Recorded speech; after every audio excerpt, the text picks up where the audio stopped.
Salam saudara, kita memasuki Abam episode 532. Ya, episode 532 saudara. Oke, kita mulai dari pertanyaan pertama dari wanita usia 59 tahun sudah menikah.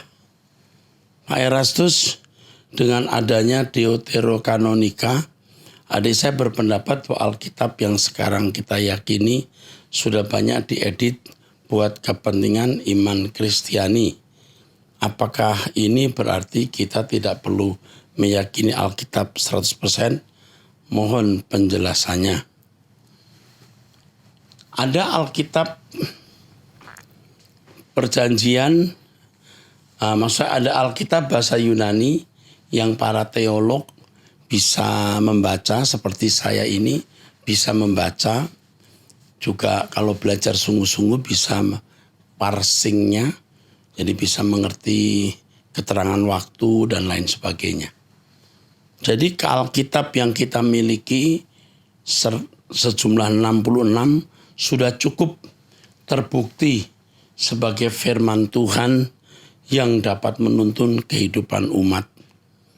Kita jangan mendengar kata orang apa mengenai Alkitab. Kita harus bisa membuktikan sendiri bahwa Alkitab itu benar. Tentu saya sebagai orang Kristen yang bergaul dengan banyak orang Kristen dan juga bergaul dengan Alkitab sudah membuktikan kebenaran Alkitab ini. Menakjubkan Alkitab itu.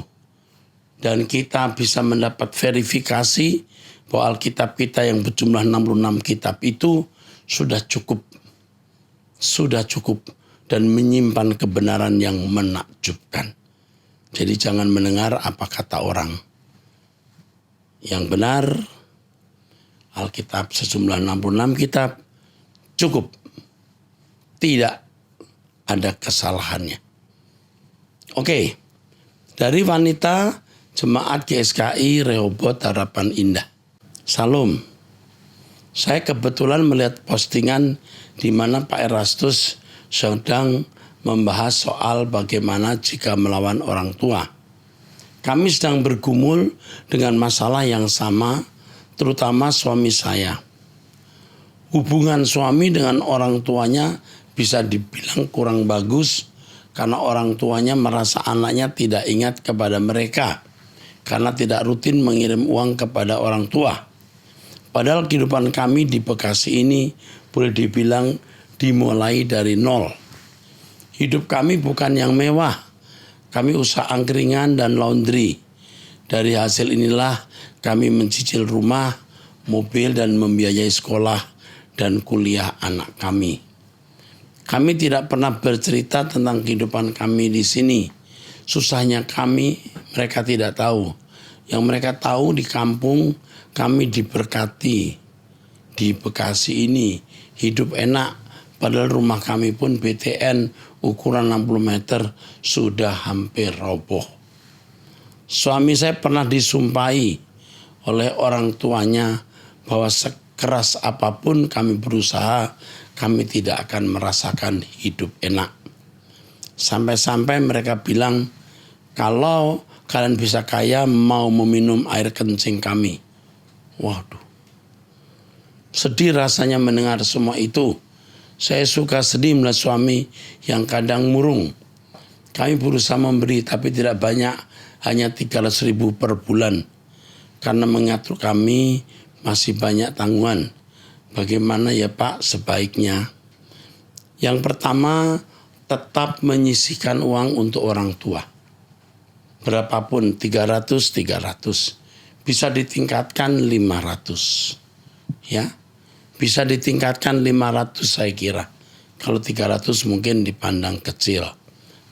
Adapun mengenai kutukan orang tua atau siapapun bahwa walaupun berusaha tetap tidak akan kaya, tidak akan diberkati, jangan dengarkan.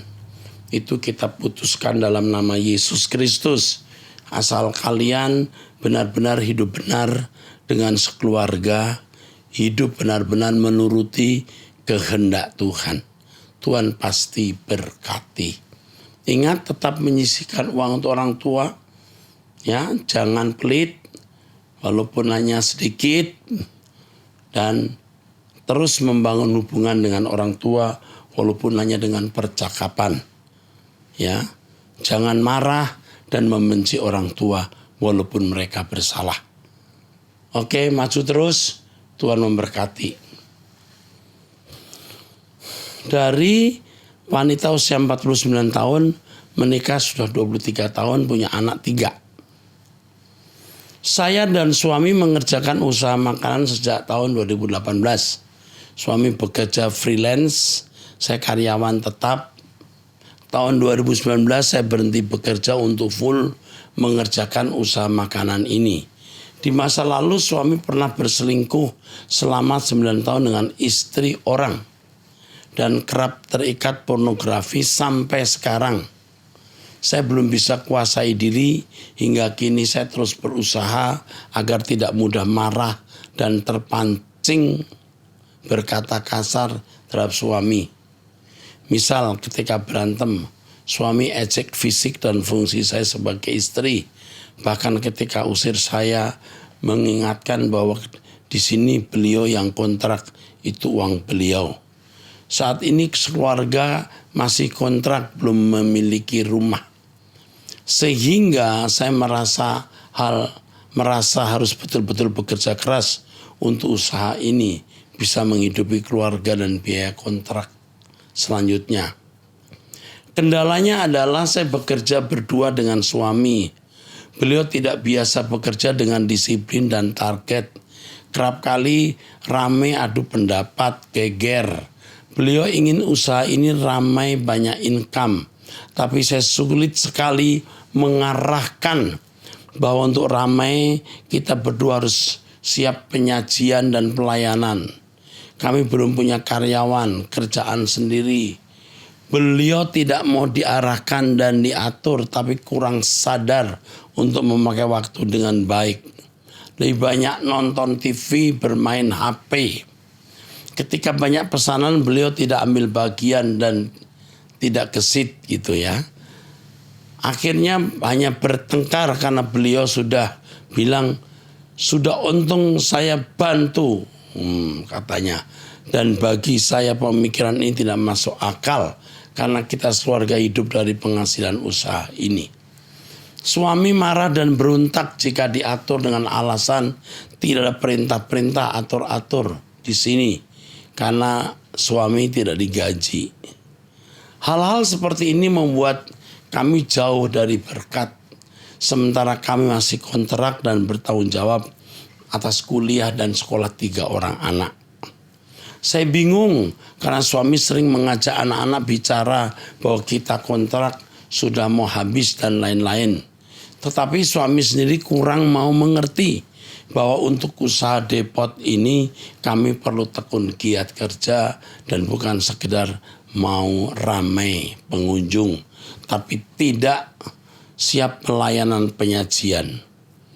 Anak-anak kami akhirnya jadi enggan membantu usaha ini, lebih memilih malas berbaring, main game atau pergi dengan teman. Karena anak-anak melihat pertengkaran kami, anak-anak minta apa tidak bisa kami penuhi dan kami menunggak uang sekolah mereka yang pasti menyebabkan mereka malu. Wow.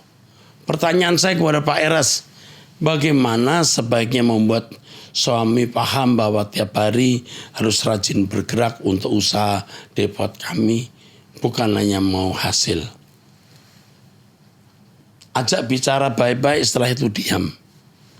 Suami tidak bisa diajak bicara.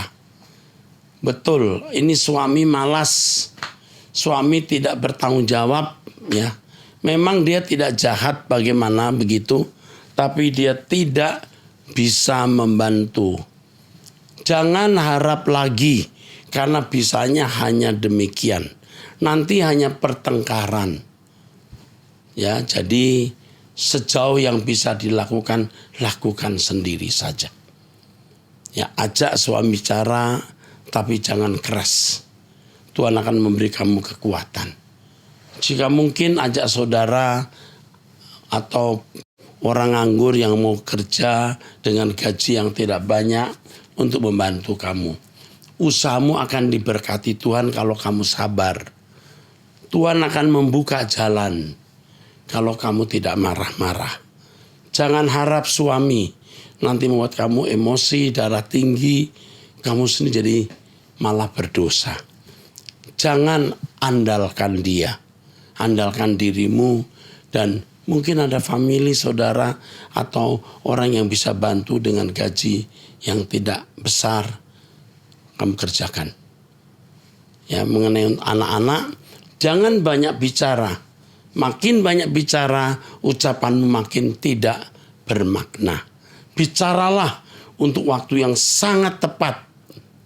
Ya, oke, itu. Roh Kudus akan memberi kamu hikmat. 2. Bagaimana saya bersikap tenang jika harus menolak order pesanan karena saya tidak siap kerjakan sebanyak itu. Tapi gregetan karena sudah ada berkat kok suami kurang bisa paham untuk kerja giat. Suamimu gak bisa diharapkan. Terima orderan, ajak tetangga atau siapa untuk mengerjakan bersama. Berbagi hasil. Cukup, yang penting kau bisa lewati ini. Berbagi hasil artinya bukan kamu buat perjanjian bagi hasil, kamu gaji dia. Seberapa yang bisa kamu lakukan. Ya, tidak banyak hasilmu, tapi usahamu tetap jalan. Doa menangis sama Tuhan, sudah. Tuhan pun tolong saya berkali-kali lewat usaha ini. Diberkatinya, ditolongnya di menit terakhir. Harus bayar ini itu, selalu masuk pesanan. Tuh, hebat kan Tuhan? Saya masih sadar, saya sadar masih bebal pakai kekuatan sendiri. Nah loh, kamu sadar kamu salah. Saya masih bebal pakai kekuatan sendiri dan berpikir dan melawan suami. Jangan lakukan lagi. Kamu lebih tenang, usahakan.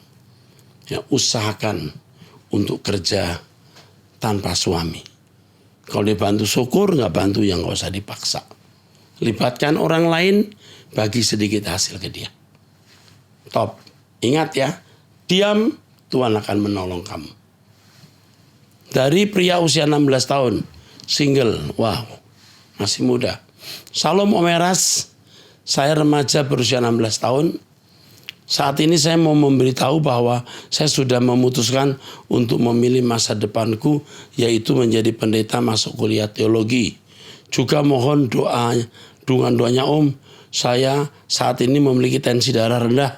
Pernah periksa ke dokter pas Agustus 2022. Ada masalah katup jantung sehingga tidak fit seperti dulu. Kalah. Sudah kasih obat tapi belum kunjung sembuh. Mohon dukungan doanya Om, semoga saya dapat sembuh untuk kemuliaan Tuhan bagi kerajaannya. Oke, kamu bisa sekolah. Masuklah kamu sekolah STT Ekumene saja.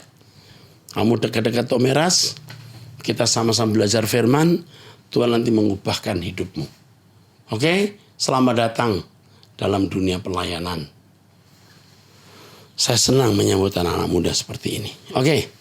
Dari ibu rumah tangga usia 50 tahun. Salam Pak, anak-anak sudah besar, punya keluarganya masing-masing. Yang mau saya tanyakan, suami saya sejak menikah dengan saya sudah hampir 30 tahun tidak pernah kasih uang. Padahal uangnya ada, gajinya cukup lumayan. Dia juga hamba Tuhan. Pelit sekali karena faktor keturunan pelit dari orang tuanya. Tiap hari untuk belanja saja, saya mesti diam-diam ambil sedikit uangnya di dompet untuk belanja. Wow. Kalau dia tidak tahu, marah. Kalau dia tahu, marah. Kadang-kadang dia bilang ke saya dapat komisi besar, tapi saya cuma dengar aja dia ngomong. Nggak pernah kasih uang.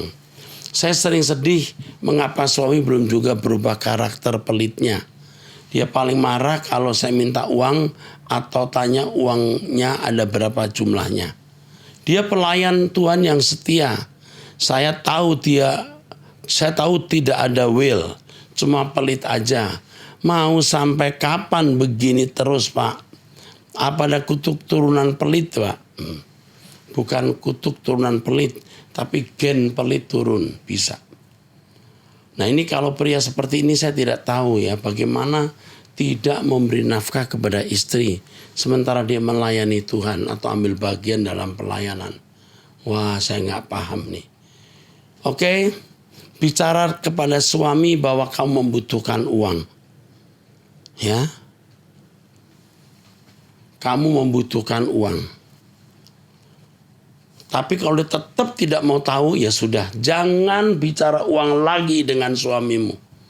Kamu kalau bisa punya uang dari anak-anakmu, berpada dengan apa yang ada. Kamu ikuti khotbah saya, doa pagi bersama saya. Kita pulang berkemas-kemas ke langit baru, bumi baru saja. Udah, jangan urusin suami yang model begini.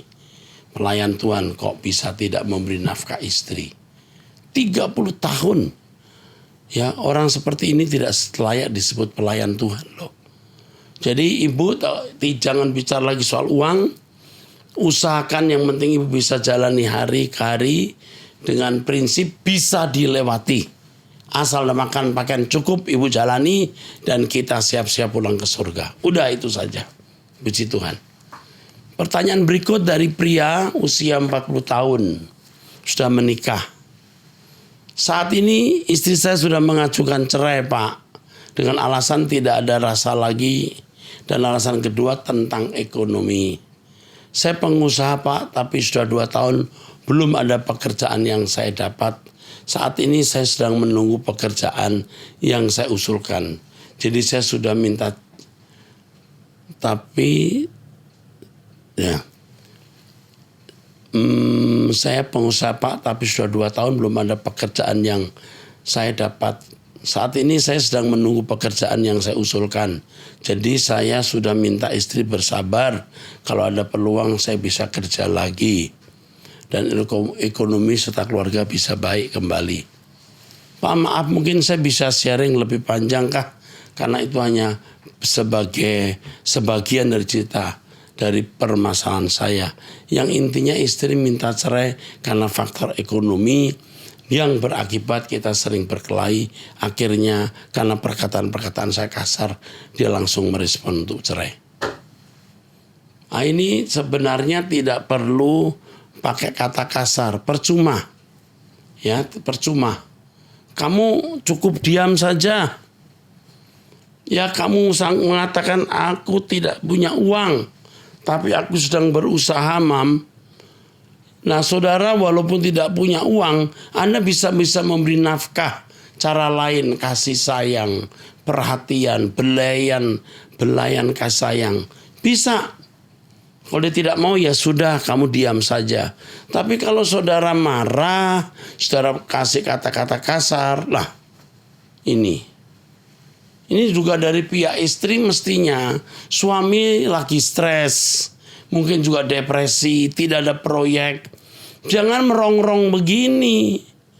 Minta cerai karena alasan tidak ada rasa lagi. Apakah rasa itu ada karena uang? Lalu suami tidak punya kehidupan nafkah yang baik, usahanya lagi jatuh, lalu istri minta cerai, bahaya. Tetapi faktor suami juga saya kira ada. Karena Anda juga berkata kasar. Ini yang membuat istri jadi tidak nyaman dengan Anda. Jangan begitu, ya.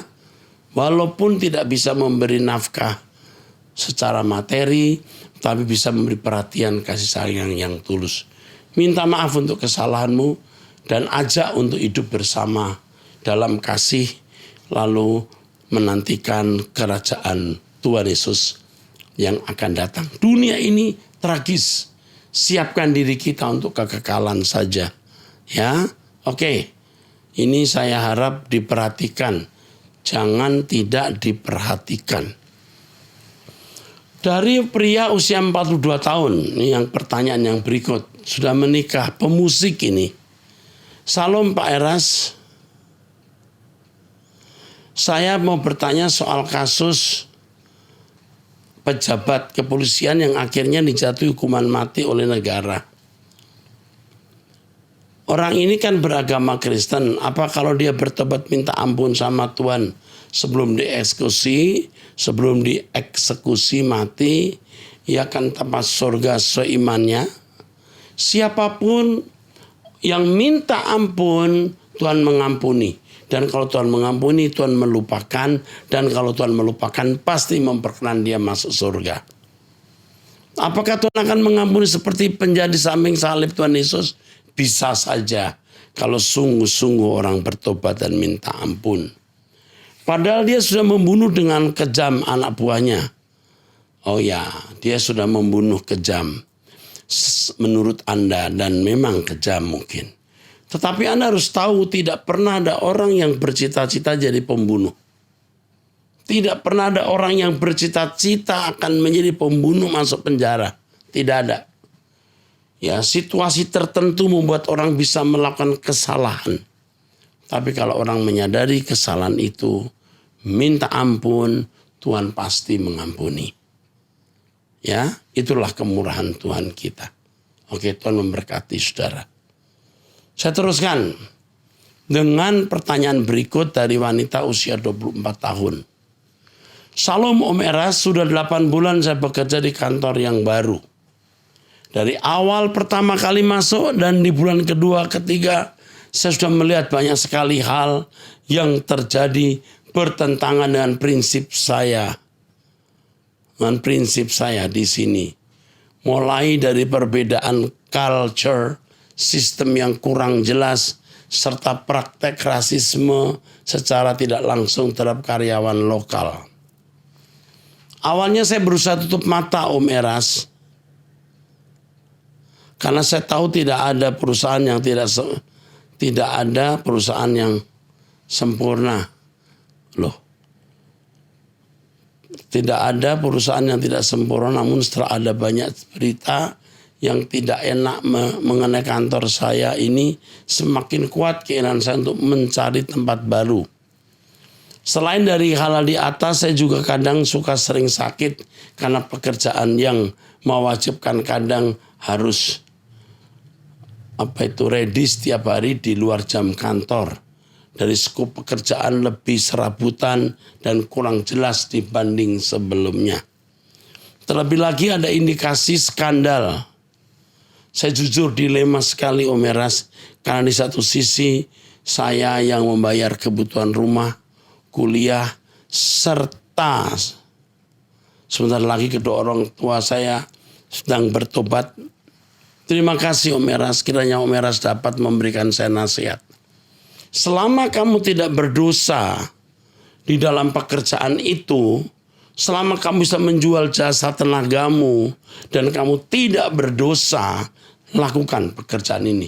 Jangan merasa enak, nggak enak karena rasis dan lain-lain. Itu bukan urusanmu. Urusanmu adalah kamu mengerjakan pekerjaan yang mirip tanggung jawabmu dan kamu mendapatkan upah atau imbalan yang pantas. Dan dengan upah itulah kamu dapat membiayai anak-anak dan membantu orang tuamu. Tetaplah bekerja di situ. Jangan keluar dulu. Bertahanlah sementara. Sampai nanti jika ada peluang pekerjaan yang lebih baik di luar, nah itu bisa kamu pindah. Jadi jangan karena hal-hal itu perasaanmu terganggu, kamu berhenti. Jangan memanjakan perasaan. Demi keluarga, demi orang tua, bekerjalah di situ. Tuhan berkati. Dari wanita usia 26 tahun. Salam kenal. Kak, aku mau tanya. Saya punya teman agama Islam dan mau kenalan sama saya. Tapi saya tolak dan masih tetap hubungi saya. Terus dia janji akan masuk Kristen jika saya mau. Apa yang harus saya lakukan? Terima kasih, salam. Jangan terima. Hanya karena dia janji memasuk agama Kristen. Jangan dia menjadi Kristen karena mengingini kamu. Nanti kalau sudah mendapat kamu, bisa berubah. Jadi kamu bilang, jadilah Kristen dulu. Buktikan buah pertobatanmu. Kesungguhanmu jadi orang seiman. Baru setelah itu, aku pertimbangkan ulang. Mantap. Pertanyaan berikut dari wanita usia 22 tahun. Salam Pak Pendeta, apakah boleh saya pacaran atau menikah sama sepupu kandung saya sendiri atau tidak Pak? Mohon berikan arahan Pak. Soalnya Pak, saya sudah mengandung anak kami berdua.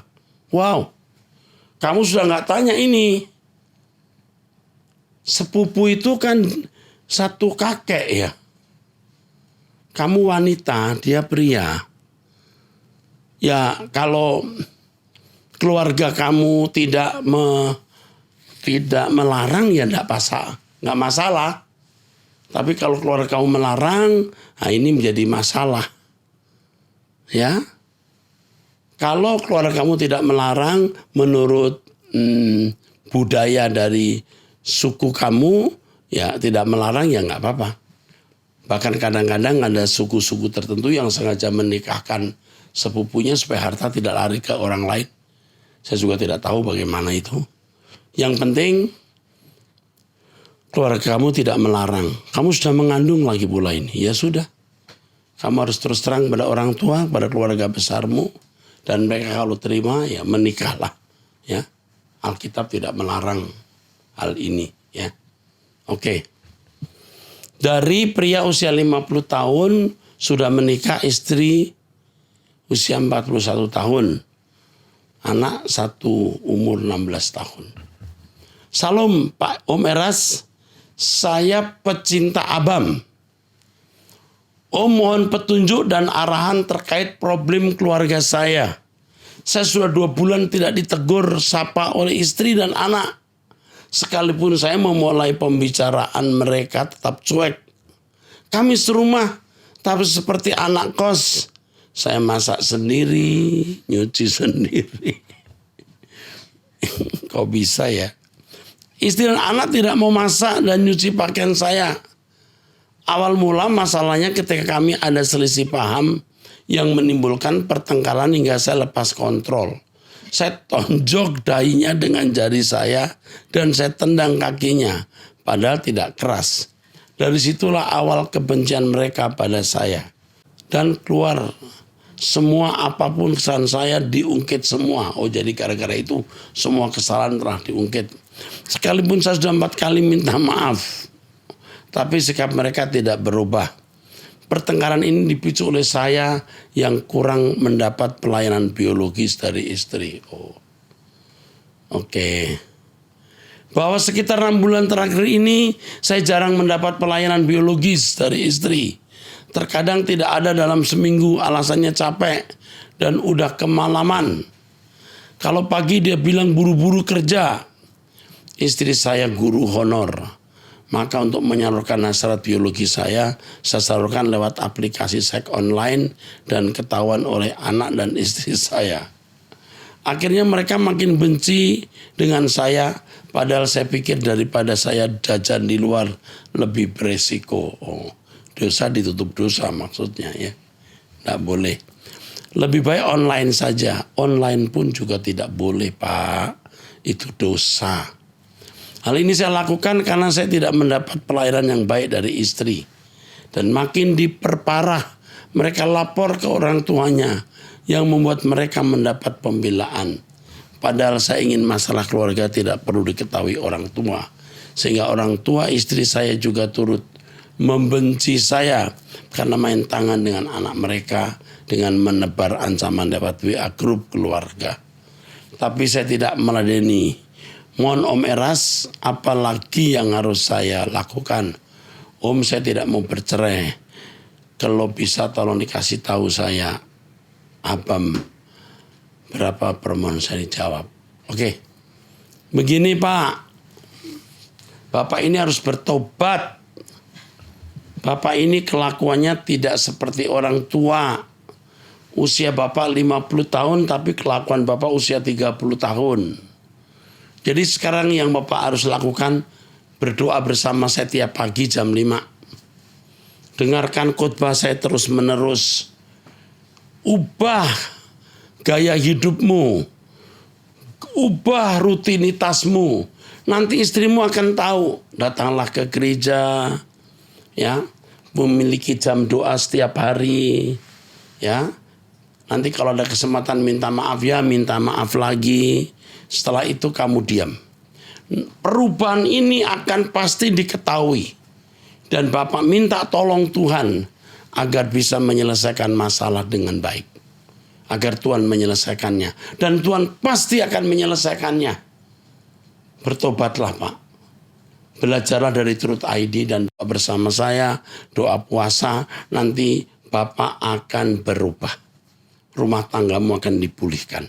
Kalau keadaan sekitarmu belum berubah, Bapak yang harus berubah. Saya kira Bapak bukan hanya seks online, karena Bapak juga pikirannya jorok tiap hari. Dan itu yang membuat Bapak tidak diberkati Tuhan. Kalau orang sampai melakukan seks online itu pasti pikirannya kotor. Ya coba belajar menguasai diri. Oke, sampai jumpa di episode yang akan datang. Tuhan memberkati.